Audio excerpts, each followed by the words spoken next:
ಕಾರ್ಯಕಾರಣಯೋಶ್ಚ ಏಕಕಾಲೀನತ್ವಂ ವಿನಃ 9 ಇದು ಸ್ವಲ್ಪ ಹಾಗೆ ಇನ್ನು ಹೇಳಿ ಮುಂದೆ ಹೋಗ್ಬಿಡ್ತಾನೆ.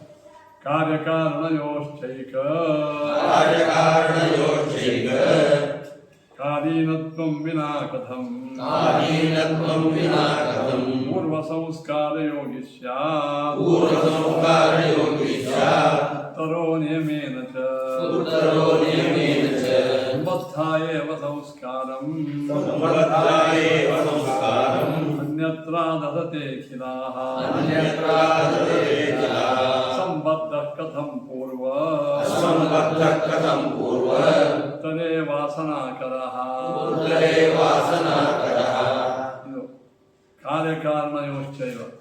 ಇದು ಬೌದ್ಧ ಮತದ ಏಕದೇಶೀಯರ ಒಂದು ವಾದವನ್ನು ಇಲ್ಲಿ ಖಂಡನೆ ಮಾಡ್ತಾ ಇದ್ದಾರೆ. ಅವರ ವಾದ ಏನು ಅಂದ್ರೆ, ಪ್ರತಿಯೊಂದು ಕ್ಷಣದಲ್ಲಿ ಆ ವಸ್ತು ನಾಶ ಆಗ್ತದೆ ಮತ್ತು ಜಾರಿ ಹೋಗುತ್ತೆ, ನಾಶ ಆಗ್ತದೆ ಜಾರಿ ಹೋಗುತ್ತೆ. ಇದು ಅವರ ವಾದ. ಹಾಗಾದರೆ ಈ ನಮ್ಮ ದೇಹದಲ್ಲಿ 5 ಕಣಗಳು, ಪೃಥ್ವಿ ಕಣ, ವಾಯು ಕಣ ಮತ್ತು ನೀರಿನ ಕಣ, ಅಗ್ನಿ ಕಣ ಎಲ್ಲ ಇವು ಕ್ಷಣ ಕ್ಷಣಕ್ಕೆ ಹುಟ್ಟಾ ಸಾಯ್ತಾವೆ, ಹುಟ್ತಾ. ಆದ್ದರಿಂದ ತಕ್ಷಣ ಹುಟ್ಟೋದ್ರಿಂದ ನಿಮಗೆ ನನಗೆ ಗೊತ್ತಾಗಂಗಿಲ್ಲ, ಬದ್ದೇ ಆಗಿ ಅದೇನು ಮಾಡ್ತದಂದ್ರೆ ತನ್ನಂಥದ್ದೇ ಇನ್ನೊಂದು ಅಣುವನ್ನು ಸೃಷ್ಟಿ ಮಾಡಿ ಅದು ಸಾಯ್ತು. ಈಗ ನಿಮಗೆ ಗೊತ್ತಾಗಲ್ಲ.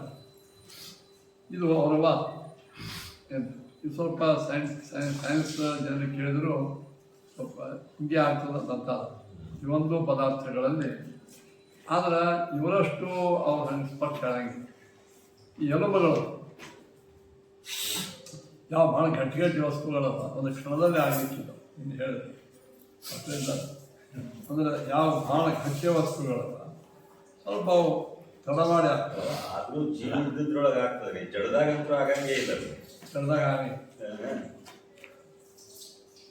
ಆಗ್ತಂತ ಜಡದಾಗ ಆಗ್ತದೆ, ಜಡದಾಗ ಆಗಂಗಿಲ್ಲ. ಬೌದ್ಧರು ಹೇಳೋದು ಸೈನ್ಸ್ ಪ್ರಕಾರ ಈ ಗೋಡೆ ಒಳಗೆ ಇಲ್ಲಿಯೂ ಕ್ಷಣ ಕ್ಷಣಕ್ಕೆ ನಾಶ ಆಗ್ತದೆ. ಮತ್ತೊಂದು ಹುಟ್ಟಂಗಿಲ್ಲ. ಆಮೇಲೆ ಇದು ದೇಹ ಅಂದ್ರೆ ಒಳಗೆ ಜೀವ ಇರೋದ್ರಿಂದ ಅವಂತಾನ ಆ ಜೀವ ಅಂದ್ರೆ ಒಂದು ಜ್ಞಾನದ ಅಣುಗಳೇ. ಜೀವಕ್ಕೆ ಪ್ರತ್ಯೇಕ ಅಸ್ತಿತ್ವ ಅಂತಾರೆ. ದೇಹದ ಒಳಗೆ ಆತ್ಮ ಅಂತ ಏನು ಕರಿತೀವೋ ಅದು ನಮ್ಮ ಜ್ಞಾನ ಸಂಸ್ಕಾರ ಸ್ಕಂದ, ಅದರಂದ್ರೆ 5 ಸ್ಕಂದ ಹೇಳ ಅದರೊಳಗಿರ್ತಕ್ಕಂಥದ್ದು. ಅದು ಕೂಡ ಹಿಂಗೆ ನಾಶ ಆಗ್ತಾ. ನೀನು ನನಗೊಂದು ಮಾತು ಹೇಳಿದ್ರಿ, ನನ್ನ ಒಳಗಿನ ಆ ಕಣ ಪುಂಜಗಳು ಕೇಳಿದ್ರು, ಅದು ನಾಶಗೊಳ್ಳಕ್ಕೆ ಆ ಸಂಸ್ಕಾರವನ್ನು ಅದಕ್ಕೆ ಕೊಟ್ಟು ಮಾತು ಹೋಗ್ಬಿಡ್ತು. ಹೀಗಾಗಿ ನಿನ್ನ ಹೇಳಿದ್ದು ನನಗೆ ಲಕ್ಷಣ ಬಂದು ನಾನು ಮಾತಾಡೋದು ಹಿಂಗೆ ಅವ್ರು ಹೇಳ್ತಿರ್ತಾರೆ. ಇದು ಕೂಡ ಯಾಕೋ ಅದಕ್ಕೆ ಆಚಾರ್ಯ ಹೇಳಿದ್ರು ಹಿಂದಿನ ಸಂಸ್ಕಾರ ಕಾರ್ಯಕಾರಣಯೋಶ್ಚ ಏಕಕಾಲೀನತ್ವಂ ವಿನಃ. ಸರಿ, ಕಾರ್ಯ ಮತ್ತು ಕಾರಣ ಅವು ಒಂದೇ ಕಾಲದಾಗಿರಬೇಕು, ಭಿನ್ನ ಕಾಲದಾಗ ಒಂದೇ ಕಾಲದಾಗ. ಈ ಉದಾಹರಣೆ ಅಂತಂದ್ರೆ ಈಗ ಇವ್ರು ಹೇಳಿದ ಪ್ರಕಾರ ಮಣ್ಣು ಮತ್ತು ಕೊಡ, ತಂತುಗಳು ಮತ್ತು ಪಟ. ತಂತುಗಳು ಕಾರಣ, ಪಟ ಇದೆ ಕಾರ್ಯ. ಮಣ್ಣು ಇದೆ ಕಾರಣ, ಘಟ ಇದೆ ಕಾರ್ಯ. ಇದೆಲ್ಲ ಇವೆರಡೂ ಒಂದು ಕಾರಣ ಕಾರ್ಯದಲ್ಲಿ ತನ್ನ ಎಲ್ಲ ಒಳಗಿನ ಗುಣಗಳನ್ನು ಟ್ರಾನ್ಸ್ಫರ್ ಮಾಡಬೇಕಾದ್ರೆ ಅದಕ್ಕೆ ಸ್ವಲ್ಪ ವೇಳೆ ಬೇಕು. ಅದು ಒಂದೇ ಜಾಗದಾಗ ಇರಬೇಕು, ಒಂದೇ ಜಾಗ ಇರಬೇಕು. ಒಂದು ದೃಷ್ಟಾಂತ ಕೊಟ್ಟ, ನಾವು ಒಂದು ಒಳ್ಳೆ ಘಮ ಮಲ್ಲಿಗೆ ಹೂವನ್ನು ನೀರಾಗ ಹೋಗಿ, ನೀರೊಳಗೆಲ್ಲ ಮಲ್ಲಿಗೆ ಹೂವು ವಾಸ, ಗುಲಾಬಿ ಹೂವು. ಆಮೇಲೆ ನೀರಿನೊಳಗೆ ಹುಳಿ ಮಾಡೋ ವೇಳೆ ಖಾರ. ಈಗ ಹುಳಿ ಅದು ನೀರು ಖಾರ.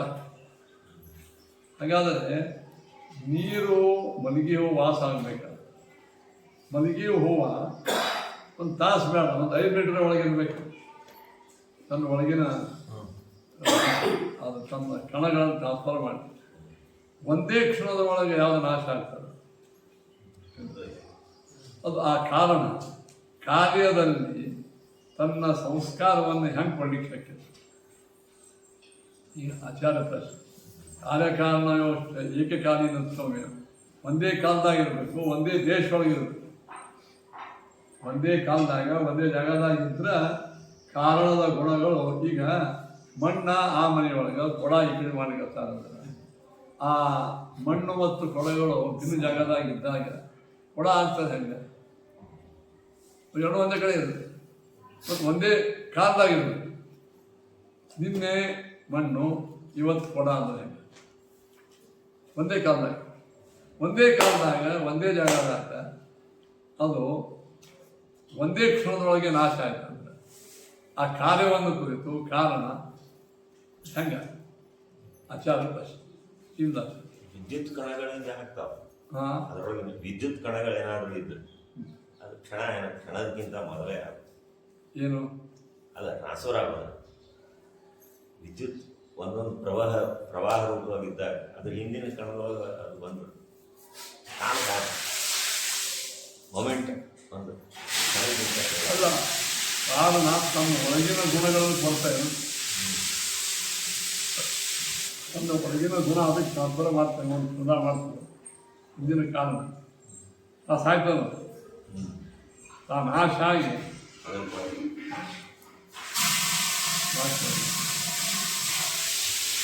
ಆ ನಷ್ಟ ಆಗಿ ಅದಕ್ಕೆ ಕೊಡ್ತಾರೆ. ಕಾರ್ಯಕಾರಣ ವ್ಯವಸ್ಥೆ ಏಕಕಾಲೀನತ್ವವನ್ನು ಕಾರಣ ಮತ್ತು ಕಾರ್ಯಗಳು ಒಂದೇ ಕಾಲದೊಳಗೆ ಇಲ್ಲಾರ್ದೇನೆ ಕಥಂ ಪೂರ್ವ ಸಂಸ್ಕಾರ ಯೋಗಿ ಸ್ಯಾತ್ ಉತ್ತರೋ ನಿಯಮೇನ. ಮುಂದಿನ ವಸ್ತುಗಳಿಗೆ ವಿಸ್ತೃತವಾಗಿ ಪೂರ್ವ ಸಂಸ್ಕಾರ ಯೋಗಿ ತನ್ನ ಹಿಂದಿನ ಸಂಸ್ಕಾರವನ್ನು ಹೆಂಗೆ ಕೊಡ್ತದೆ, ಸಂಬಂಧ ಹೆಂಗೆ ಮಾಡ್ತದೆ? ಯಾಕೆ ಸಂಬದ್ಧ ಏವ ಸಂಸ್ಕಾರ ಅನ್ಯತಾವ. ಕಾರ್ಯಕಾರಣಗಳು ಕಾರಣ ತನ್ನ ಸಂಸ್ಕಾರವನ್ನು ಸಂಬದ್ಧವಾಗಿ ಮಾಡ್ತಾಗ ಹೇಳ್ತಾರೆ. ಮಲ್ಲಿಗೆ ಹೂವಕ್ಕೆ ನೀರಿತ್ತು ಸಂಬಂಧ ಅದನ್ನು ಇಲ್ಲ, ಸಂಬದ್ಧವಾಗಿಯೇ ಆ ಮಲ್ಲಿಗೆ ಹೂವು ತನ್ನ ಕಣಗ ನೀರಿನೊಳಗೆ ಬಿಡ್ತದೆ ಅಲ್ವಾ? ಹಾಗಾದ್ರೆ ಅದು ಒಂದು ಕ್ಷಣದೊಳಗೆ ನಷ್ಟ ಆದಾಗ ಸಂಸ್ಕಾರ ಹೇಗೆ ಕೊಡಬೇಕು? ಒಂದು ಕ್ಷಣದೊಳಗೆ ನಷ್ಟ ಆಗಿ ಇನ್ನೊಂದು ಹುಟ್ಟಿಸ್ತದ, ಇನ್ನೊಂದು ಹುಟ್ಟಿಸೋದ್ರೊಳಗೆ ಆ ಸಂಸ್ಕಾರ ಹೋಗ್ಬಿಟ್ಟಿರ್ತದ. ಆದ್ದರಿಂದ ಸಂಬದ್ಧ ಏವ ಸಂಸ್ಕಾರ ಮನ್ಯತ್ವಾದತೆ ಅಖಿಲ.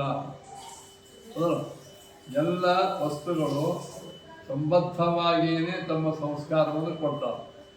ಅಸಂಬದ್ಧ ಕಥಂ ಪೂರ್ವ ಉತ್ತರೇ ವಾಸನಾಕರ. ನೋಡಿ, ಹಿಂದಿನ ಮಲ್ಲಿಗೆ ಹೂವು ಅಸಂಬದ್ಧ, ನೀರಿಗೆ ಸಂಬದ್ಧವಾಗದೆ ಉತ್ತರೆ ಮುಂದಿರುವ ನೀರಿಗೆ ಕಥಂ ವಾಸನಾಕರ, ತನ್ನ ವಾಸವನ್ನು ಹೇಗೆ ತಾನೇ ಅದು ಕೊಟ್ಟಿತು. ಇಲ್ಲಿ ಮಲ್ಲಿಗೆ ಹೂವುದೇ ನೀರು, ಈ ಮಲ್ಲಿಗೆ ಹೂವಿನ ವಾಸನ ನೀರಿಗೆ ಬರಬೇಕಾಗಿದೆ, ಮುಂದೆ ಉತ್ತರೆ ಬರಬೇಕಾಗಿದೆ. ಆ ವಸ್ತುವಿಗೆ ಮಲ್ಲಿಗೆ ಹೂವು ಸಂಬಂಧ ಆಗ್ತದೋ ಇಲ್ಲ? ಅಸಂಬದ್ಧವಾದದ್ದು ಉತ್ತರೆ ಅಂದ್ರೆ ಮುಂದೆ ಬರುವ ತನ್ನ ಆ ಸಂಸ್ಕಾರದ ಆಶ್ರಯಕ್ಕೆ ಕಥಂ ವಾಸನಾಕರ, ಅದಕ್ಕೆ ವಾಸನಾಕರ ಹೆಂಗಾಗ್ತದೆ? ಸಂಬದ್ಧ ಆದಾಗ ನಾಶ ಆಗಿರ್ತ ಸಂಬಂಧ ಏನಾಗುತ್ತೆ? ಈ ವಸ್ತು ನಾಶ ಆದಾಗ ಸಂಬಂಧ ಹೆಂಗಾಗುತ್ತೆ? ಆದ್ದರಿಂದ ಈ ಕ್ಷಣಿಕವಾದವು ಕೂಡುವುದಿಲ್ಲ. ಏಕಕಾಲತೆಯ ಯೋಗ ಮತ್ತಿರೋ ದೇಶ ಅದಂಗೆ ಒಂದೇ ಕಾಲ. ಇವತ್ತು ಶುಕ್ರವಾರ ಮನೆಗೆ ಹೋದ, ಮುಂದಿನ ಶುಕ್ರವಾರ ನೀರನ್ನ ಹಾಕಿದ. ಆ ಒಂದೇ ಕಾಲದೊಳಗೆ ಇರಬೇಕು. ಒಂದೇ ದೇಶ ಒಂದೇ ಕಾಲದ ಒಳಗೇನೆ ಕಾರ್ಯಕಾರಣಗಳು ಇರಬೇಕು. ಏಕಕಾಲತೆಯ ಯೋಗಂ ವಿನಾ ಸಂಸ್ಕಾರ ತತ್ವಂ. ಏಕಕಾಲತೆಯ ಯೋಗಂ ವಿನಾ ಸಂಸ್ಕಾರ ತತ್ವಂ. ಕ್ಷಣಮಾತ್ರಮವಸ್ಥಾನಂ ಸ್ವೀಕೃತಂ ಸರ್ವವಸ್ತುಷು ಪೂರ್ವ ಮಧ್ಯ ಪರಕಲಾ ಕ್ಷಣ ಉಷ್ಯತೆ. ಏಕಕಾಲತೆಯ ವಿನ ಕಾರ್ಯಕಾರಣಗಳು ಒಂದೇ ಕಾಲದೊಳಗೆ ಇಲ್ಲಾರ್ದೇನೆ ಏಕಕಾಲತೆಯ ವಿನ ಕಥಂ ಸಂಸ್ಕಾರತಃ ಯೋಗಂ. ಒಂದೇ ಕಾಲದೊಳಗೆ ನನಗಿದು ನೀರು ಬಿಸಿ ಮಾಡಬೇಕು, ಎದರಿಂದ ಮಾಡ್ತೀನಿ? ಅಗ್ನಿಯಿಂದ. ಅಗ್ನಿ ಕಾರಣ, ಬಿಸಿನೀರ ಕಾರ್ಯ. ಹಾಗಾದ್ರೆ ಬಿಸಿನೀರಿನಿಂದ ಅಗ್ನಿಯಿಂದ ಬಿಸಿನೀರು ಮಾಡಬೇಕಾದ್ರೆ ಸಂಬಂಧ ಆಗಬೇಕು, ಆಗಬಾರ್ದು. ಅಗ್ನಿಗೆ ಸಂಬಂಧ ಆಗಲಾರ್ದೇನೆ ಅಗ್ನಿಯ ಒಳಗಿದ್ದ ಉಷ್ಣ ಸಂಸ್ಕಾರ ನೀರಿನೊಳಗೆ ಬರೋಂಗಿಲ್ಲ. ಅದಲ್ಲ, ನೀರು ಬಿಸಿ ಆಗಬೇಕಾದ್ರೆ ಸಂಸ್ಕಾರ ಆಗಬೇಕು. ಸಂಸ್ಕಾರ ಅಂದರೆ ಎರಡೂ ಕೂಡಿ ಒಂದು ಕೆಲವು ಕ್ಷಣ ಇರಬೇಕು. ಹಾಗಾದರೆ ಕ್ಷಣ ಮಾತ್ರ ಅವಸ್ಥಾನಂ ಸ್ವೀಕೃತಂ ಸರ್ವವಸ್ತು. ಅವ ಎಲ್ಲ ವಸ್ತುಗಳಲ್ಲಿ ಒಂದು ಕ್ಷಣ ಮಾತ್ರ ಅದಕ್ಕೆ ಕೊಟ್ಟ. ಇದು ಒಂದೇ ಕ್ಷಣದ ಒಳಗೆ ಈ ಸಂಸ್ಕಾರಗಳು ಹೆಂಗಾಗ್ತವೆ? ಈ ನಿಮಗೆ ಒಂದು ಲೌಕಿಕ ದೃಷ್ಟಾಂತ ಕೊಡಬೇಕು. ಒಂದು ಕ್ಷಣದೊಳಗೆ ಕಳಬಳಕ್ಕೆ ನೀರು ಕುಡಿಯುತ್ತೇವೆ, ಒಂದು ಸ್ವಲ್ಪರೇ ಅದಕ್ಕೆ ಸಂಸ್ಕಾರ ಬೇಕು. ಒಂದು ಅದಕ್ಕೆ ಅಗ್ನಿಗೂ ಮತ್ತು ನೀರಿಗೂ, ಎಲೆಕ್ಟ್ರಿಕ್ ಕೊಯ್ಲಕ್ಕೂ ಮತ್ತು ನೀರಿಗೂ ಎರಡೂ ಸಂಪರ್ಕ ಆಗಬೇಕು. ಒಂದು ಕ್ಷಣದಾಗೆ ಆಗಿಬಿಡ್ತದೆ, ಅದು ಕ್ಷಣದಾಗೆ ಆಗಿಬಿಡ್ತದೆ. ಕ್ಷಣ ಮಾತ್ರ ಅವಸ್ಥಾನ ಸ್ವೀಕೃತಂ. ಅವನು ಎಲ್ಲ ವಸ್ತುಗಳಿಗೆ ಒಂದು ಕ್ಷಣ ಮಾತ್ರ ಅವಸ್ಥಾನ ಹೇಳ. ಎಲ್ಲ ಪದಾರ್ಥ ಭಾಳ ಮಜಾ ಅದ. ಇದು ಅಗ್ನಿ ನೀರಿನೊಳಗೆ ಟ್ರಾನ್ಸ್ಫರ್ ಮಾಡ್ತದಲ್ಲ ತನ್ನ ಸಂಸ್ಕಾರ. ಇದು ಸಾಯ್ತದ, ಅದು ಸಾಯ್ತದ. ಇದು ಬಿಸಿ ನೀರೇನು ಆಗ್ತದಲ್ಲ, ಅದು ಒಂದು ಕ್ಷಣನೇ, ಇದು ಒಂದು ಕ್ಷಣನೇ. ಮತ್ತು ಇದೇ ಒಂದು ಕ್ಷಣದೊಳಗೆ ಟ್ರಾನ್ಸ್ಫರ್ ಮಾಡೋದು, ಅದು ಒಂದು ಕ್ಷಣದಾಗ ಹೋಗ್ಬಿಡುತ್ತೆ. ಆಮೇಲೆ ಬಿಸಿನ ಆಗೋದು ಯಾವಾಗ? ನಾ ಹೇಳೋದು ಅರ್ಥ ಆಯ್ತು. ಕೊಯ್ಲು ಒಳಗೆ ಅಗ್ನಿ ಅದು, ನೀರಾಗಿಬಿಡ್ತೀವಿ. ಅದು ತನ್ನ ಉಷ್ಣತೆಯನ್ನು ಅದು ಟ್ರಾನ್ಸ್ಫರ್ ಮಾಡುವಳ್ಳಕ್ಕೆ ಒಂದು ಕ್ಷಣ ಆಗಿಬಿಟ್ಟಿರ್ತದೆ. ಹೌದು, ಮುಂದೆ ಅದು ಟ್ರಾನ್ಸ್ಫರ್ ಆಗ ಅಲ್ಲಿ ಒಂದು ಕ್ಷಣ ಇರ್ತದೆ, ಅದನ್ನ ಅಷ್ಟ ಆಗುತ್ತೆ. ಆಮೇಲೆ ಅದು ನೀರು ಬಿಸಿ ಆಗೋದು ಹೆಂಗೆ ಇಲ್ಲ, ಇನ್ನು ಮುಂದೊಂದು ಕೊಡ್ತದೆ, ಇಲ್ಲ ಮುಂದಿನ ಕಣಕ್ಕೆ ಕೊಡ್ತದೆ. ಮುಂದಿನ ಕಣಕ್ಕೆ ಏನಾದ್ರು ಬಿಸಿನೇ ಇದು ಹೆಂಗೆ ಕೊಡ್ತದೆ? ಒಂದು ಕೊಯ್ಲು ಒಳಗೆ ನೀರೊಳಗೆ ಹಾಕಿದಾಗ ಎರಡೂ ಕ್ಷಣಿಕ ನಿಮ್ಮ ಪ್ರಕಾರ. ಇದೂ ಸತ್ತು ಹೋಯ್ತು, ಆ ಸಂಸ್ಕಾರ ತಗೊಂಡು ಸತ್ತು ಹೋಯ್ತು. ಮುಂದೆ ಅದು ಏನು ಮಾಡಬೇಕು? ಮುಂದಿನ ಕಣಕ್ಕೂ ಕೊಡಬೇಕು, ಅದು ಕಾರ್ಯ ಸಂಸ್ಕಾರ ಕೊಡಬೇಕು. ಅದು ಚಲೋ ಕಾಯ್ದೆ ಏನು ಕೊಡ್ತದೆ? ಆದ್ದರಿಂದ ಕ್ಷಣ ಮಾತ್ರ ಅವಸ್ಥಾನಂ ಸ್ವೀಕೃತಂ ಸರ್ವವಸ್ತು ಅಂತ ನಾವು ಎಲ್ಲ ವಸ್ತುಗಳಲ್ಲಿಯೂ ನಾನು ನಿಮಗೆ ಪಾಠದಿಂದ ಸಂಸ್ಕಾರ ಮಾಡಿ ಜ್ಞಾನ ಕೊಟ್ಟು ನನ್ನ ಒಳಗಿನ ಆ ಅಣುಗಳು ಸತ್ತು ಹೋಯ್ತು. ಇನ್ನೊಂದು ನೀವು ಕೇಳ್ತಿದ್ದ ನೀವು ಸಂಸ್ಕಾರ ಅದು ಸತ್ತು ಹೋಯ್ತು. ಹಂಗಂದ್ರೆ ಇದು ಕಾರಣ, ಇದು ಕಾರ್ಯ. ನನ್ನೊಳಗೆ ಸತ್ತು ಹೋಯ್ತು ಮತ್ತು ಬೇರೆ ನೀವು ತೊಗೊಂಡದ್ದು ನಿಮ್ಮಲ್ಲಿ ಸ್ವಲ್ಪ ಇರಬೇಕಲ್ಲ. ಹೇಳಿ ಅದು ಮುಂದೆ ಟ್ರಾನ್ಸ್ಫರ್ ಮಾಡ್ತದೆ, ಮುಂದಿನ ಟ್ರಾನ್ಸ್ಫರ್ ಮಾಡೋ ಒಳಗಾಗಿ ಹೋಗಿರ್ತದೆ. ಆದ್ದರಿಂದ ಹಾಗಾದರೆ ಕ್ಷಣ ಅಂದರೆ ಏನು? ಅವನ ಪ್ರಕಾರ ಕ್ಷಣ ಮಾಡಬೇಕಾ? ಪೂರ್ವ ಮಧ್ಯ ಪರಕಲ ವಿಕಲ ಕ್ಷಣ ಇಷ್ಯತೆ. ಯಾವುದಕ್ಕೆ ಪೂರ್ವ ಇಲ್ಲ, ಮಧ್ಯ ಇಲ್ಲ, ಮುಂದಿಲ್ಲ, ಅದು ವಿಕಲ. ಕಲ ಅಂದರೆ ಒಂದು ಭಾಗ. ಯಾವುದಕ್ಕೆ ಹಿಂದಿನ ಕಾಲವೂ ಇಲ್ಲ, ಮಧ್ಯ ಕಾಲವೂ ಇಲ್ಲ, ಮುಂದಿನ ಕಾಲ ಇಲ್ಲ, ಅದು ಕ್ಷಣ ಅಂತ. ಕ್ಷಣದ ಡೆಫಿನೇಷನ್. ಹಾಂ, ಮಧ್ಯಕಾಲ ಹೇಗೆ? ಮಧ್ಯಕಾಲ ಅದ, ಹಿಂದಿನ ಕಾಲ ಇಲ್ಲ, ಮುಂದಿನ ಕಾಲ. ಪೂರ್ವ ಮಧ್ಯ ಅಪರ ಕಲಾ ವಿಕಲ. ಪೂರ್ವ ಮಧ್ಯ ಅಪರ ಅಂದ್ರೆ ಪೂರ್ವ, ಮಧ್ಯ ಅಪರ ಅಂದ್ರೆ ಮುಂದಿದ್ದು, ವಿಕಲ ಅಂದ್ರೆ ಅವುಗಳಿಂದ ವಿಹೀನವಾದದ್ದೇ ಕ್ಷಣ.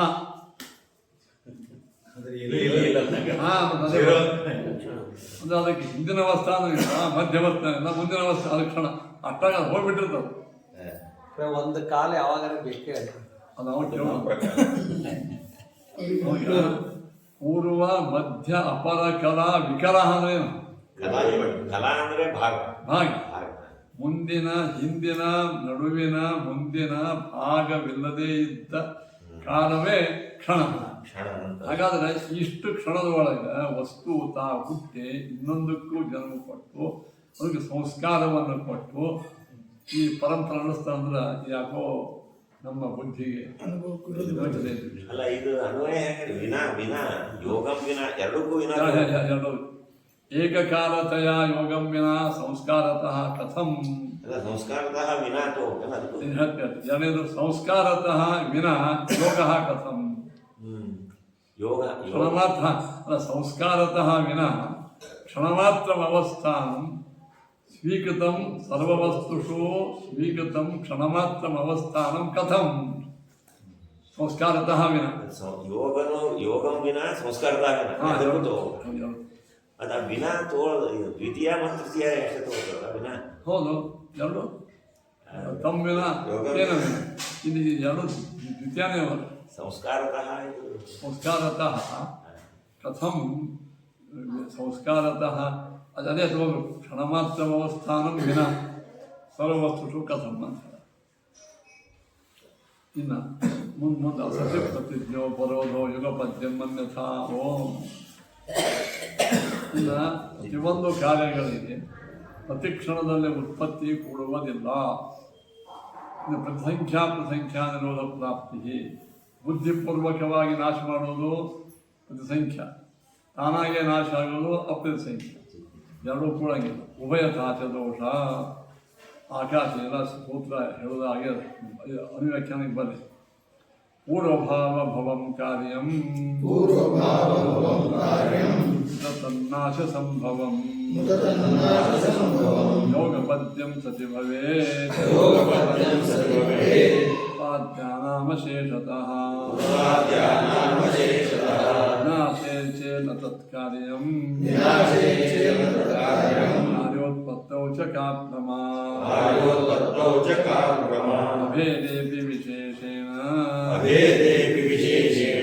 ದೇಹದೀಪಫಲಾದಿಷು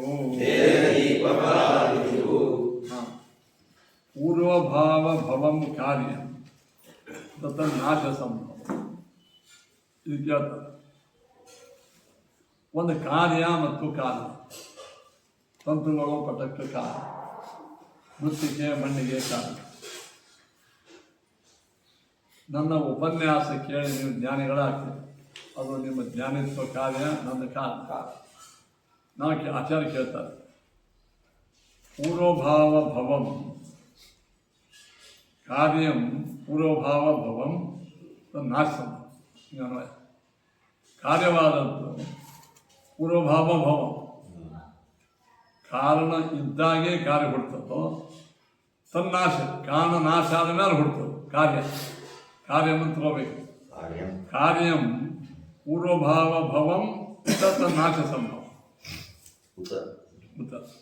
ಕಾರ್ಯವಾದದ್ದು ಪೂರ್ವಭಾವ ಅಂದರೆ ಅದು ತನಕ್ಕಿಂತಲೂ ಮೊದಲ ಕಾರಣ, ತನಕ್ಕಿಂತಲೂ ಮೊದಲಿರುವ ಕಾರಣ ಇದ್ದಾಗೆ ಅದು ಹುಡ್ತದೋ ಅಥವಾ ಕಾರಣ ನಾಶ ಆದ್ಮೇಲೆ ಹುಡ್ತದೆ.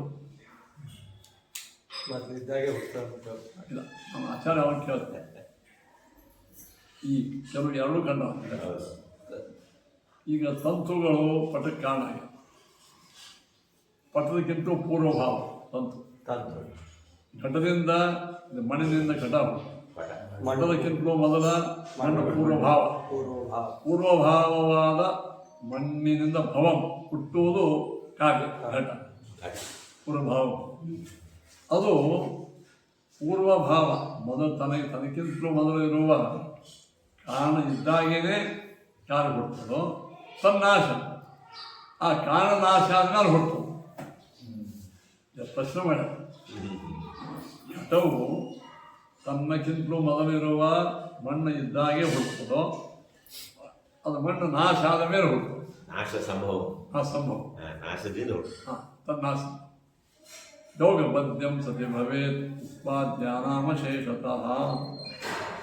ಅದಕ್ಕೆ ಹೇಳ್ತಾರ, ಇಲ್ಲ ಪೂರ್ವಭಾವ ಭವಂ ಅಂದ್ರೆ ಅದಿದ್ದಾಗೆ ಕಾರ್ಯ ಹುಡ್ತದೆ. ನಾನು ಎರಡೂ ಒಂದೇ ಆಗ್ತದೆ. ಎರಡೂ ಏಕಕಾಲದೊಳಗೆ ಕಾರಣ ಕಾರ್ಯ. ಅಪ್ಪ ಮತ್ತು ಮಗ ಇದ್ದಿದ್ದ. ಮಗ ಹುಟ್ಟೋಕ್ಕಿಂತಲೂ ಮೊದಲು ಅಪ್ಪ ಇದ್ದ, ಆಮೇಲೆ ಮಗ ಹುಟ್ಟ.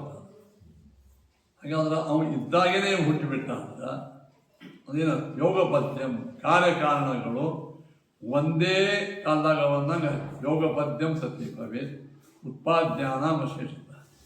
ಹುಟ್ಟತಕ್ಕಂಥ ಎಲ್ಲ ವಸ್ತುಗಳಿಗೂ ಮತ್ತು ಅದಕ್ಕೆ ಕಾರಣವಾಗಿರೋ ಎಲ್ಲಗಳಿಗೂ ಒಂದೇ ಕ್ಷಣ. ಯಾಕಂದರೆ ಇವೆಲ್ಲ ಒಂದೇ ಕ್ಷಣದಾಗಿರೋ ನಿಮ್ಮ ಪ್ರಕಾರ ಮತ್ತು ಅವ್ರ ಪ್ರಕಾರ ಒಂದೇ ಕ್ಷಣದಾಗಿರ್ತಾವೆ.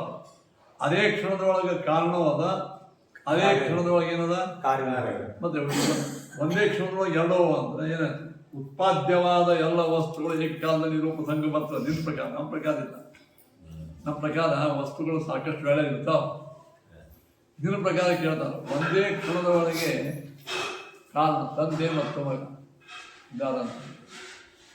ನಿನ್ನ ಪ್ರಕಾರ ಏನಾಗಬೇಕು? ಕ್ಷಣದೊಳಗೆ ಹೋಗ್ಬೇಕು, ಎಲ್ಲೋ ಹುಟ್ಟಿ ಹೋಗ್ಬೇಡು. ಹುಟ್ತಾವ ಅಂದ್ರೆ ಆ ಕಾಲಕ್ಕೆ ಅವು ಕಾರಣವೂ ಅದ ಕಾರ್ಯವೂ ಅದ. ಯೋಗ ಪದ್ಯ ಬಂತು ಒಂದೇ ಏಕದಮ್ ಒಮ್ಮೆ ಆದ. ಒಂದೇ ಕ್ಷಣದೊಳಗೆ ಕಾರಣ ಹುಡ್ತದ, ಒಂದೇ ಕ್ಷಣದ ಕಾರ್ಯ ಹುಡ್ತದ. ಇಲ್ಲ ಕಾರಣ ನಾಶ ಆದ ಮೇಲೆ ಹುಡ್ತದ ಅಂದ್ರೆ ಇದಕ್ಕಿದು ಕಾರಣ ಹೆಂಗ? ಹಿಂದಿನ ಕ್ಷಣದೊಳಗೆ ಅದು ನಾಶ ಆಗ್ಬಿಡ್ತದ, ಮುಂದೆ ಹುಡ್ತದ. ನಾಶ ಆಗಿತ್ತು, ಇದಕ್ಕೆ ಕಾರಣ ಹೆಂಗಾಗ್ತದೆ? ಇದಕ್ಕೆ ಕಾರಣ ಹೆಂಗ? ನಾಶ ಆಗ್ಬಿಟ್ಟದು. ಅದಕ್ಕೆ ಅದಕ್ಕೆ ಕೆಲಸ ಇಲ್ಲ. ಯೋಗ ಬದ್ಧ ಉತ್ಪಾದನೆ ವಿನಾಶೇ ಚೇತ್ ತತ್ ಕಾರ್ಯಂ. ಹಿಂದಿನ ವಸ್ತು ನಾಶ ಆಗಿರ್ತದ, ಅದರ ಕಾರ್ಯ ಹೆಂಗಾಗ್ತದೆ? ಹೌದು, ಅದರ ಕಾರ್ಯ ಹೆಂಗ? ಹಂಗಂಗೆ ಕೂಸು ಹುಟ್ಟೋಕ್ಕಿಂತ ಮೊದಲೇ ತಾಯಿ ಸತ್ತಾಳ ಅಂತ ಆ ತಾಯಿ ಕೂಸಿಗೆ ಕಾರಣ ಹೆಂಗಾಗ್ತದೆ? ಹಾಗಂಗೆ ಅದ ಇನ್ನೊಂದು ನಮ್ಮ ಪ್ರಕಾರ ಆಗ್ಬೋದು. ಅಂದ್ರೆ ಅವರಿಗೆ ಚಲೋ ತಾಸು 10 ತಾಸುಗಟ್ಟಲೆ ಅವಸ್ಥಾನದ ಒಂದೇ ಕ್ಷಣದಿಂದಲೇ ತಾಯಿನೂ ಒಂದೇ ಕ್ಷಣ, ಕೂಸು ಒಂದೇ ಕ್ಷಣ. ಅದು ಒಂದೇ ಕ್ಷಣದಾಗ ತಾಯಿ ಹೋಗ್ಬಿಟ್ಟಂದ್ರೆ ಅದೇ ಕ್ಷಣದಾಗ ಕೂಸು ಬಂತಂದ್ರೆ ಈ ಕೂಸನ್ನು ಕುರಿತು ತಾಯಿ ಕಾರಣ ಹೆಂಗಾಗ್ತಾಳ? ನಾಶ ಆಗಿಬಿಟ್ಟಾಳ. ಅದಕ್ಕೆ ವಿನಾಶೇ ಚೇತ್ ತತ್ ಕಾರ್ಯ ಯೋ ಕಾರ್ಯೋತ್ಪತ್ತೌ ಚ ಕಾಪ್ನ ಅಭೇದೇಪಿ ವಿಶೇಷೇಣ ದೇಹದೀಪ ಫಲಾದಿಶೋ. ಯೋಗ ಪದ್ಯ ಯೋಗದ ಏಕ್ದಮ್ ಯುಗಪತ್, ಯುಗಪತ್ ಭಾವ ಯೋಗಪತ್. ಯುಗಪತ್ ಅಂದ್ರೆ ಎರಡೂ ಒಮ್ಮೆ ಇದು ವಿಶೇಷ ದರ್ಶನಂ ಯುಕ್ತಂ ಅಸ್ಮಾಕಂ ಅನುಭೂತಿತಃ ವಿಶೇಷ ದರ್ಶನಂ ಮಾನಂ ಯದಿ ನಸ್ತೇಜ ಗತ್ಯುತಃ ಇನ್ನು ಅಭೇದೇಪಿ ವಿಶೇಷೇಣ ದೇಹದೀಪ ಫಲಾದಿಶೋ.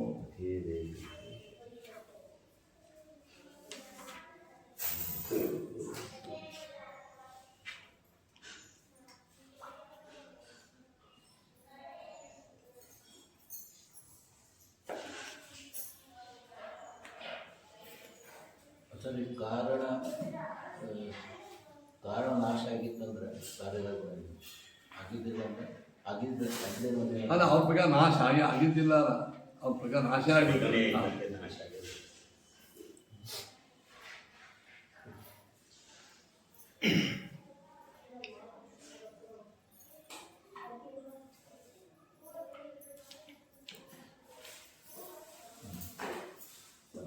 ಒಂದು ಇನ್ನೊಂದು ಹೇಳ್ತಾರೆ, ದೇಹ ದೀಪ ಫಲ ಮೂರವು.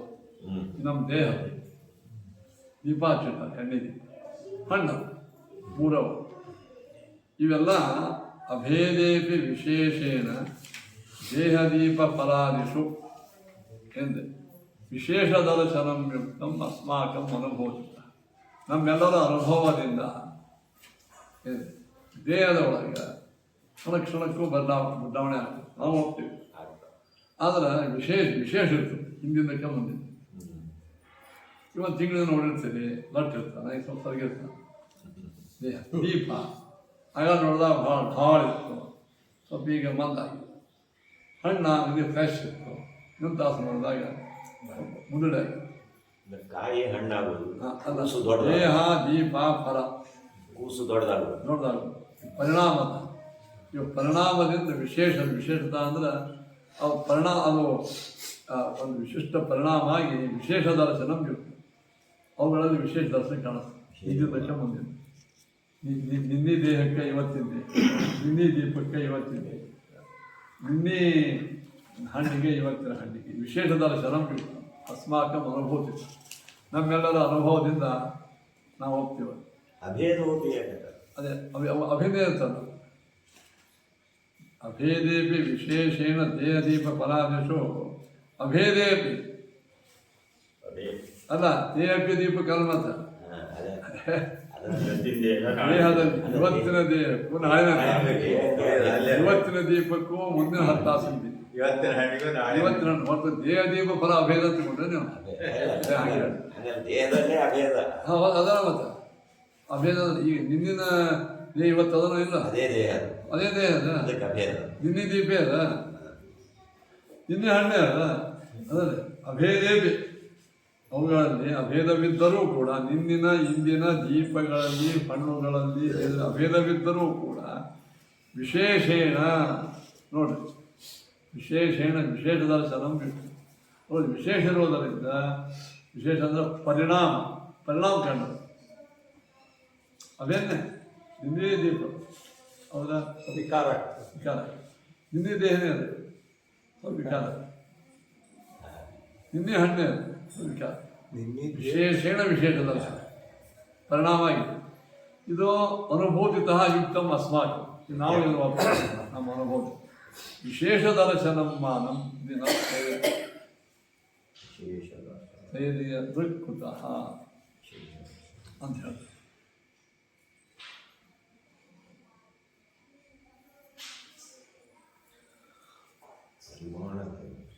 ಇನ್ನು ಮುಂದೆ ಅಲ್ಲ ವಿಶೇಷ ದರ್ಶನ ಅಂದ್ರೆ ಇದು ಪರಿಮಾಣ ಅಳತೆ ಮಧ್ಯ ಸ್ಥೈರ್ಯ ದೃಕ್ಪಥ ಅಂದ್ರೆ ಹಾಗಾದರೆ ಯದಿ ಒಂದು ಪಕ್ಷದ ವಿಶೇಷ ದರ್ಶನ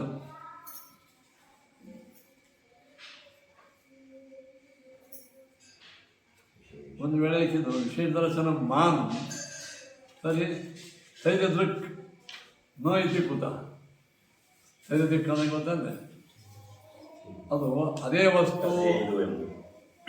ವಸ್ತು ಅಲ್ಲ ಅದು ಅಲ್ಲಿ ಪ್ರಮಾಣ ಸ್ಥೈರ್ಯ ದೃಕ್ ನ ಇತಿ ಕುತಃ ಅವನ ಪ್ರಕಾರ ಹೇಳ್ತಾನೆ ಅದೇ ವಸ್ತುನೇ ಅಲ್ಲ ಸ್ಥೈರ್ಯ ಅಂದ್ರೆ ಅದೇ ವಸ್ತು ನ ಅಂದ್ರೆ ಅಲ್ಲ ಸ್ಥೈರ್ಯ ದೃಕ್ ನ ಇತಿ ಕುತಃ ಅನ್ನುವ ಹಿಂಗೆ ಮಾಡ್ಬೋದು ಏನು ಸ್ಥೈರ್ಯ ಅಂದ್ರೆ ಅದೇ ವಸ್ತು ಸ್ಥಿರವಾದ ವಸ್ತು ಅದೇ ವಸ್ತುನೇ ಅಲ್ಲ ಈಗ ಅವೇನಂತಾನ ಇದೇ ದೇಹ ಇದೇ ಹಣ್ಣು ಇಲ್ಲ ಅದು ಅಲ್ಲಂತಾನ ಈ ನಿಮ್ದು ಸ್ಥಿರ ನಿಮ್ಮ ಒಳಗಿನ ದೇಹ ಸ್ಥಿರ ಅದೇ ಅಲ್ಲ ನಾವು ಸ್ಥಿರ ಅಂತ ಸ್ಥಿರ ಅಂದ್ರೆ ಪರಿಣಾಮ ದೇಹದಲ್ಲಿ ಪರಿಣಾಮ ವಸ್ತು ಅದೇ ಪರಿಣಾಮ ನಮಗೆ ಅವಾಗ ವ್ಯತ್ಯಾಸ ತಿಳ್ಕೋದು ನಾವು ಇಡೀ ಅಪ್ಪುಟ ವಸ್ತುನೇ ಹೋಗ್ತದಂತ ವಸ್ತುವಿಗೆ ಸ್ಥೈರ್ಯ ಇಲ್ಲ ಅಂದ್ರೆ ಮುಂದಿನ ವಸ್ತುವಿಗೆ ಅಭೇದವಿಲ್ಲ ಸ್ಥೈರ್ಯ ಅಂದ್ರೆ ಒಂದೇ ವಸ್ತು ಭೇದ ಅಂದ್ರು ಅದೇ ನಮ್ಮಿದ್ರು ಸ್ಥೈರ್ಯ ಅಂದ್ರೆ ನಾವು ಆಕಾಶ ದಿಕ್ಕು ಇವೆಲ್ಲ ಅಂತೀವಲ್ಲ ಅವು ಒಟ್ಟ ಪರಿಣಾಮ ಆಗಂಗಿಲ್ಲ ಇಲ್ಲ ದೇಹನೂ ಸ್ಥೈರ್ಯನೇ ಇರುತ್ತಂಗೆ ಸ್ಥೈರ್ಯ ಅಂದ್ರೆ ಇದು ನಿತ್ಯ ಅಲ್ಲ ವಿಕಾರ ಆಗ್ತದೆ ವಿಶೇಷ ವಸ್ತು ಅದೇ ಅಲ್ಲ ವಿಕಾರ ಆಗ್ತದೆ ಅವಲ್ಲ ಕ್ಷಣಕ್ಕೆ ಹೋಗ್ತಾನಂತ ಸ್ಥೈರ್ಯ ಇಲ್ಲ ಅಂದ್ರೆ ಸ್ಥಿರತಾ ಇಲ್ಲ ಅಂತ ಅವಂತ ಸ್ಥೈರ್ಯಂ ನ ಇತಿ ಕುತಃ ವಿಶೇಷ ದರ್ಶನ ಮಾನ ಒಂದು ವಸ್ತುವಿನಲ್ಲಿ ಪರಿಣಾಮ ಎಂಬ ವಿಶೇಷ ಕಾಣಿಸ್ತದೆ ಆ ಹುಡುಗ ಅಡ್ಡಿದ್ದ ಒದ್ದಿದ್ದ ಕಪ್ಪಿದ್ದ ಸ್ವರ್ಗಿದ್ದ ವಿಶೇಷ ದರ್ಶನ ಇದು ಪ್ರತ್ಯಕ್ಷ ಮಾಡಿದವ ಆದ್ರೆ ಯದಿ ದೃಕ್ ಸ್ಥೈರ್ಯ ದೃಕ್ ನ ಇಷ್ಟಿದ್ರೂ ಸ್ಥೈರ್ಯ ಅದು ಸ್ಥಿರವಾದ ವಸ್ತು ಅಲ್ಲ ಅಂತಿಲ್ಲ ಕುತಃ ಅದು ಪ್ರಮಾಣ ಏನು ವಿಷಯ ತಾತ್ಪರ್ಯ ಇಷ್ಟೇ ಸಂಸ್ಕಾರದಿಂದ ಪರಿಣಾಮ ಆಗ್ತದೆ ವಸ್ತು ಅದಕ್ಕೆ ಸ್ಥೈರ್ಯ ಇಲ್ಲ ಅಂತಿಲ್ಲ ಸ್ಥೈರ್ಯದಿಂದ ಅದಕ್ಕೆ ಇರಂಗೇ ಇಲ್ಲ ಅಲ್ಲ ಆ ವಸ್ತು ಅಭಿನ್ನ ಅಲ್ಲ ಹಿಂದಿನ ದೇಹವೇ ಇದಲ್ಲ ಅಲ್ಲಿಕ್ಕೆ ಮಾನಂಕಿಂ ಪ್ರಮಾಣ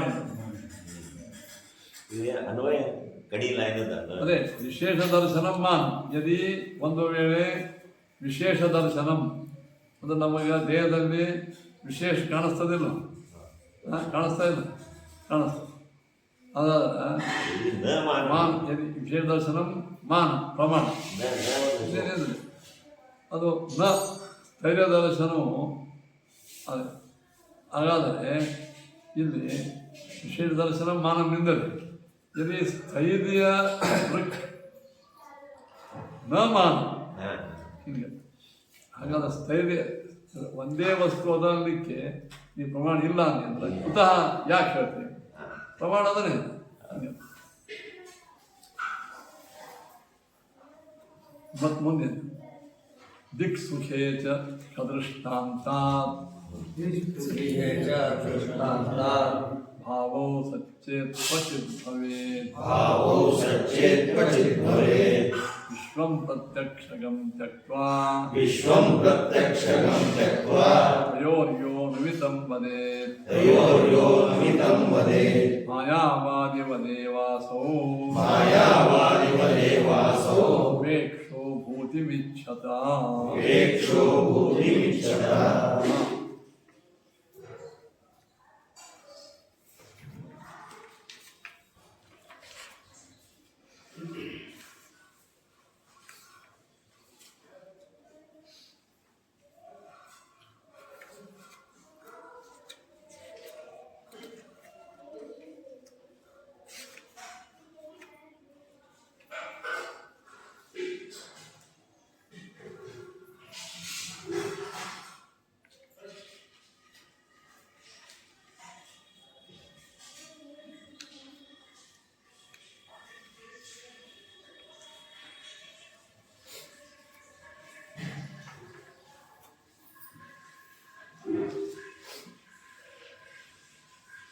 ಯದಿ ಮತ್ತಿರು ಬಂತು ಅವ ಖದೃಷ್ಟಾಂತ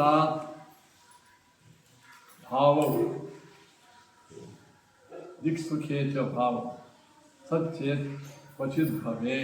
ಹಿಂಗ ಈಗ ಖದೃಷ್ಟಾಂತ ಆಕಾಶ. ಅಖಂ ಅಂದ್ರೆ ಆಕಾಶ. ನಾವು ಆಕಾಶ ದೃಷ್ಟಾಂತವನ್ನು ನಿಮಗೆ ಹಿಂದೆ ಹೇಳಿದ್ವಿ. ಆಕಾಶ ಸತನೋ ಅಸತ ಅದೊಂದು ನಿತ್ಯ. ಆಕಾಶ ಅನ್ನೋದು ಸ್ವತಃ ಒಪ್ಕೊಂಡ. ಹಾಗಾದರೆ ಈ ಮನುಷ್ಯನು ಸ್ವತಃ ಯಾಕೆ ಆಗ್ತದೆ? ಈ ಜಗತ್ ಸ್ವತಃ ಯಾಕೆ ಆಗ್ತದೆ? ಅಲ್ಲಿ ಬಾಧ ಬರ ಇದೇನು ಬಾಧ ಬರ್ತದೆ? ಯಾವುದು ಬಾಧ ಬರ್ತದೆ ಸುಳ್ಳು. ಈ ಕಟ್ಟಿಯವರು ಅಲ್ಲ ಅಂತ ಬಾಧ ಏನು ಬಂತು ಇಲ್ಲ ಅಂತ ಬರಬಹುದು ಬಾಧ, ಅದರೇ. ಆದ್ದರಿಂದ ಆಕಾಶ ಸ್ವತಃ ಆಕಾಶ ದೃಷ್ಟಾಂತ, ಆಕಾಶದ ದೃಷ್ಟಾಂತದಿಂದ ಸುಖ ದುಃಖೇಚ ಭಾವವು ಸುಖ ದಿಕ್ ದಿಕ್ ಮತ್ತು ಸುಖ, ದಿಕ್ಕುಗಳು ಮತ್ತು ಸುಖಗಳು ಅವು ಭಾವವಸ್ತುಗಳೇ. ಸುಖ ಅಂದ್ರೆ ಸುಖ ಅಂತ. ಆಕಾಶ ದೃಷ್ಟಾಂತ ಯಾಕೆ ಕೊಟ್ಟು ಹೇಳಿದೆ? ಆಕಾಶ ಸತ ಯಾಕೆ ಅಸತ್ ಯಾಕಲ್ಲ? ಅದು ಯಾವಾಗಲೂ ಇದ್ದೇ ಇರ್ತದೆ. ಅಲ್ಲ, ನಾವು ಹಿಂದಕ್ಕೆ ಹೇಳಿದ್ರು ಆಕಾಶ ಅಭಾವ ಸತ ಅಸತ, ಅಸತ ಅಂದ್ರೆ ಅಭಾವ. ಅಭಾವ ಆಗಬೇಕಾದ್ರೆ ಏನು ಬೇಕು? ಧರ್ಮಿ ಧರ್ಮಿ ಮತ್ತು ಪ್ರತಿಯೋಗಿ. ಆಕಾಶದ ಯಾವುದೇ ಒಂದು ವಸ್ತು ಅಭಾವ ಧರ್ಮಿ ಪ್ರತಿಯೋಗಿ ಬೇಕು. ಆಕಾಶ ಧರ್ಮಿನೂ ಅಲ್ಲ, ಪ್ರತಿಯೋಗಿ. ಪ್ರತಿಯೋಗಿನೂ ಅಲ್ಲ. ಯಾಕೆ ಹೇಳಿ? ಎಲ್ಲ ಕಡೆಗೆ ಅದ. ಎಲ್ಲ ಕಡೆ ಇದ್ದ ವಸ್ತು ನೀವು ಅದರ ಅಭಾವ ಎಲ್ಲಿ ಹೇಳ? ಎಲ್ಲಿ ಹೇಳ್ತೀನಿ ಅದು ಧರ್ಮಿ, ಎದ್ರದ್ದು ಹೇಳ್ತೀನಿ ಅದು ಪ್ರತಿಯೋಗಿ. ಪ್ರತಿಯೋಗಿ. ಆಕಾಶದ ಅಭಾವ ಆಕಾಶ ಪ್ರತಿಯೋಗಿ ಆಗಿ ಎಲ್ಲಿ ಹೇಳ್ತೀನಿ ಒಂದು ಜಾಗದಾಗ ಅದು ಆಕಾಶ ಏನೋ, ಎಲ್ಲಿ ಹೇಳ್ತೀನಿ ಅದು ಆಕಾಶ. ಹೀಗೆ ಎರಡೂ ಇದ್ದಾಗ ಅನುಯೋಗಿ ಪ್ರತಿಯೋಗಿಗಳು ಬರಂಗಿಲ್ಲ ಅಂತ ಹಿಂದೆ ಹೇಳಿದ್ರು. ಅದರಂಗೆ ದಿಕ್ಕೂ ಕೂಡ ದಿಕ್ಕಂದ್ರೆ ಆಕಾಶದೇ ಒಂದು ಭಾಗ. ಸುಖ ಇತ್ಯಾದಿಗಳು ಅಹಂ ಸುಖಿ ಅಂತ ಅನುಭವ ಬರ್ತದೆ. ಇವುಗಳು ಕೂಡ ಭಾವವು, ಇವು ಏನಾಗ್ಯಾವ? ಭಾವವಸ್ತುಗಳೇ ಆಗ್ಯಾವ, ಸತ್ ಭಾವವಸ್ತುಗಳು. ಈಗ ಕೆಲವು ಕಡೆಗೆ ಭವೇಚ್ಛೆ, ಇವು ಕೆಲವು ಕಡೆಗೆ ಅಷ್ಟೇ ಅವ ಅಂತಂದ್ರೆ ದಿಕ್ ಸುಖೇಚ್ಛ. ದಿಕ್ ಸುಖಗಳು ಕೂಡ ಇಲ್ಲದೆ ಹೋಗಬೇಕಾದ ದಿಕ್ ಸುಖ ದಿಕ್ಕೆ ದಿಕ್ಕುಗಳು ಈ ದಿಕ್ಕ ಈ ದಿಕ್ಕುಗಳೇ. ಅದು ನಮ್ಮ ಪ್ರಕಾರ ದಿಕ್ಕು ಆಕಾಶದೇ ಒಂದು ಭಾಗ. ಆಕಾಶದ ಭಾಗಕ್ಕೆ ದಿಕ್ಕ ಅಂತೀವಿ ನಾವು. ಇದು ಪೂರ್ವ, ಪಶ್ಚಿಮ, ಆಕಾಶ. ಅಲ್ಲ, ಅದ್ರ ಜೊತೆಗೆ ಸುಖ ಕೂಡ್ಸ್ಯಾರ. ಆಕಾಶ ದಿಕ್ ಮತ್ತು ಸುಖ, ಅಹಂ ಸುಖಿ ಇತ್ಯಾದಿ ಒಳಗೆ ನಮಗೆ ಸಾಕ್ಷಿ ಪ್ರತ್ಯಕ್ಷ ಗೋಚರ ಎಂದೆ. ಅಹಂ ಸುಖಿ ಅಂತ ಆಗ್ತದೆ. ಈಗ ಬಾಧೆ ಬಂದಿದೆ ಬಂದೇ ಇಲ್ಲ. ಹಾಗೆ ಅವು ಕೂಡ ಭಾವನೆ. ದಿಕ್ ಸುಖಗಳು ಆಕಾಶ ಯಾವ ರೀತಿಯಾಗಿ ಭಾವವಸ್ತುವೋ ತದ್ದೃಷ್ಟಾಂತೇನ ಅಂದರೆ ಅದರಿಂದ ದಿಕ್ ಮತ್ತು ಸುಖಗಳು ಏನು ಸತ್ ಎಂದೆ ಕ್ವಚಿತ್ ಭಾವೇ ಆಗ್ತವೆ. ವಿಶ್ವಂ ಪ್ರತ್ಯಕ್ಷಗಂ ತ್ಯಕ್ವಾ ತಯೋರ್ಯೋ ಅನುಮಿತಂ ವದೇತ ಏನೆ ವಿಶ್ವಂ ಪ್ರತ್ಯಕ್ಷಗಂ ತ್ಯಕ್ವ ಪ್ರತ್ಯಕ್ಷವಾದ ವಿಶ್ವವನ್ನು ಎಂದೆ ಬಿಟ್ಟು ತಯೋ ಪ್ರತ್ಯಕ್ಷಂ ವಿಶ್ವಂ ತ್ಯಕ್ವಾ ತಯೋ ಯೋ ಅನುಮಿತಂ ವದೇತ. ತಯೋ ಅಂದ್ರೆ ಆ ದಿಕ್ಕು ಮತ್ತು ಆಕಾಶಗಳಿಗೆ ಸುಖಗಳಿಗೆ ಇವು ಅನುಮಿತಿ. ವೈಭಾಷಿಕರು ಹಾಂ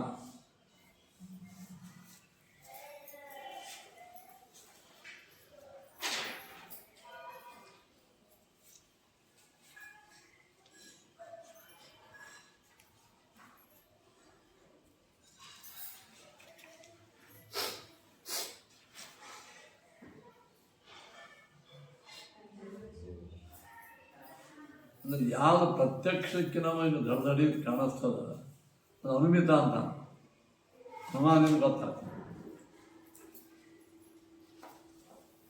ಹೌದು, ಇದೆಲ್ಲ ನೀವು ಕಾಣಿಸ್ತಿದ್ದ ಇದೆಲ್ಲ ಪ್ರತ್ಯಕ್ಷ ಅಂತ ಅನುಮಾನವೇ ಹೆಂಗೆ ನೀವೆಲ್ಲ ಇದ್ದೀರಿ ಅಂತ ಹೆಂಗೆ ತಿಳ್ಕೋಬೇಕು.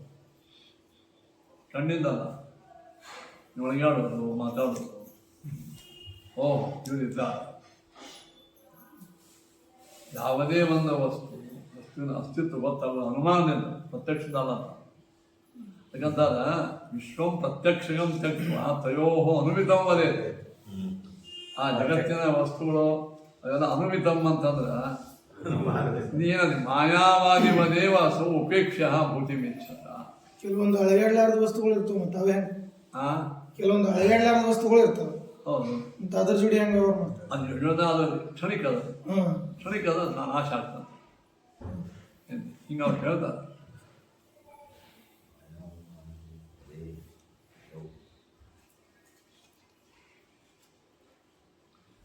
ಜ್ಞಾನಾತಿರಿಕ್ತವಾಗಿರ್ತಕ್ಕಂಥದ್ದೆಲ್ಲ ಜಗತ್ತು ಅನುಮೇಯ ಅಂತ.